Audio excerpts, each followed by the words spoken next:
Hey everyone, it's Carissa Wiley at sprinkledwithglitter.com. Thanks for joining me today. Today I am creating such a fun card featuring products from Concord 9th.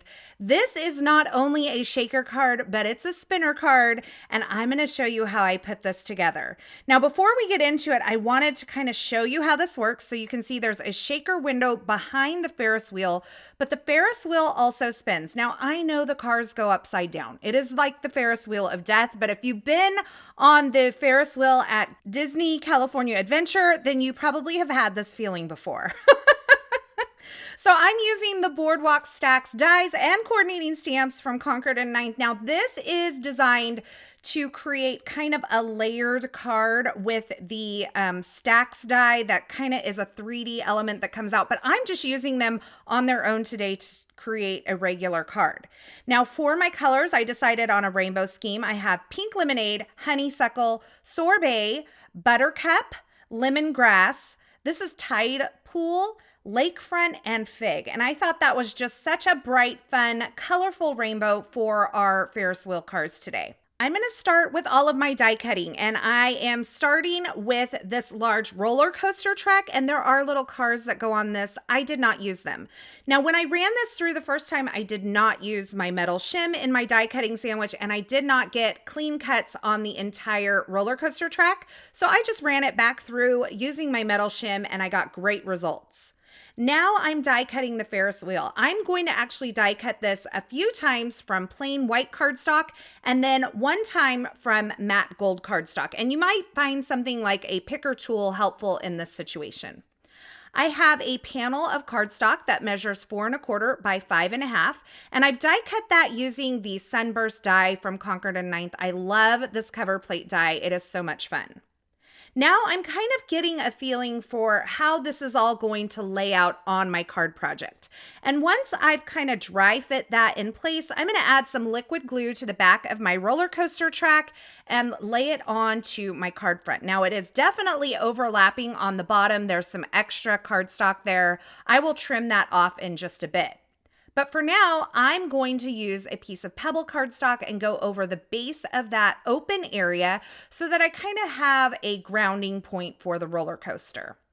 Now I'm taking this over to the trimmer and I'm trimming off about 1/8 of an inch off of each side. So not only am I trimming off the overhanging roller coaster track, but I'm trimming a little bit off of that card front as well. I'm going to continue rotating the cardstock and trimming this down so that the finished size will be 4 inches by 5 1/4. Once I have that done, I'm going to hold the Ferris wheel base in place so that I can get an idea where I want my shaker window. And then I'm going to use the Ferris wheel die, that circle die, and die cut this entire card front. That's going to give me a window for my shaker card. And I decided in the end, I did want the roller coaster tracks to go over the shaker window. So I die cut another one of those roller coaster tracks and just laid it on top using some liquid glue. Now I'm going to start stacking up the die cuts for my Ferris wheel. So I have 3 layers of plain white cardstock. I'm adding liquid glue to the front of those. You can see I'm laying the matte gold cardstock on the front layer, and then I'm layering up 2 more additional die cuts. I'm letting that one sit up behind that acrylic block while I layer up these 2 other layers. And then I'll flip over that one with the matte gold on top, add some liquid glue to the back, and stack all 4 of these layers together. And this is going to give this Ferris wheel a little dimension off the front of that shaker window. Once that's assembled, I went ahead and used some tape runner adhesive to add the base of the Ferris wheel to my card front. I do end up covering this with a piece of pink lemonade cardstock in the end, but for now I'm just showing you how this card came together. On the back side of the window, I added some liquid glue and a piece of acetate to close that all in. And now I am adding all of my Ferris wheel cars to the actual Ferris wheel. So I'm using a embellishment tool to kind of pick up these smaller die cuts and lay them onto the drops of adhesive that I placed on the Ferris wheel. And I worked my way around from pink lemonade to fig. Now here's the secret to the spinning part of the shaker card, and it is these Pear Blossom Press snap and slide elements. So you'll see that there is one with a piece that kind of protrudes out and one with like a receptor piece. I need to make a hole in the center of my shaker window for that piece to go through. And this will be what adheres my Ferris wheel onto the card and allows it to spin. So I found a really tiny little circle die. I tried my Crocodile and stuff. It just did not have the reach I needed to get over into the center of this Ferris wheel. So I ran that through my die cut machine with that small circle die. And now I'm using my craft knife to kind of spin in there to open up that hole just a little bit more. I would say you want your finished hole to be about 1/4 to 3/8 inch.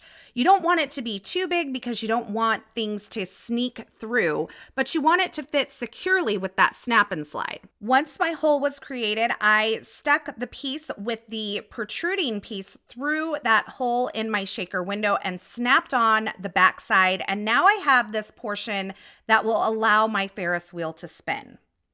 On the back side of my card front, I'm now creating a well for my shaker bits using some foam adhesive. I used a single layer of foam adhesive. And to adhere my Ferris wheel to that snap and slide on the front, you can either use a glue dot or some strong double-sided tape or even some strong liquid glue. Just make sure you allow plenty of time for that to dry. And you can see now that my Ferris wheel can spin on the front of that card. Now for the backer of my shaker window, I just took a piece of white cardstock and blended on some Tidepool ink. And then I filled my shaker well with some sparkling clear confetti and some iridescent little stars here. Just a nice little mix of sparkly things for inside of that Ferris wheel window. Once those were nice and spread out, I went ahead and removed the backer from the foam adhesive surrounding the window, and I placed that little ink blended piece of cardstock onto the back of that window to hold all of my shaker guts into that shaker well. Now, because that snap and slide piece really kind of seals up that hole that I created in the shaker window, nothing is escaping from my shaker window, and now I have a spinning Ferris wheel. I'll take this entire thing and add it to a white A2 card base using some foam adhesive. And for the sentiment, I'm using the coordinating Boardwalk stack stamp set and some pink lemonade ink to stamp the word celebrate. And I'll die cut it using the coordinating die, and I'll pop it onto the front of my card using some foam adhesive. Now you'll also notice I added a few of those sparkling clear confetti on the front side of my card using some liquid glue. And that finishes off my card that spins and shakes, featuring some products from Concord 9th and Pear Blossom Press. I cannot wait to experiment more with these snap and slide pieces. These are great for slider cards. They're also great for spinner cards. And if you want more information on them, Amanda from Pear Blossom Press has a video specifically on these little devices over on her YouTube channel. As always, I've included links to the featured products used in this project in the description at YouTube, so if you're looking for something in particular, be sure you check there, or you can head on over to my blog at sprinkledwithglitter.com. I'll have that linked below as well.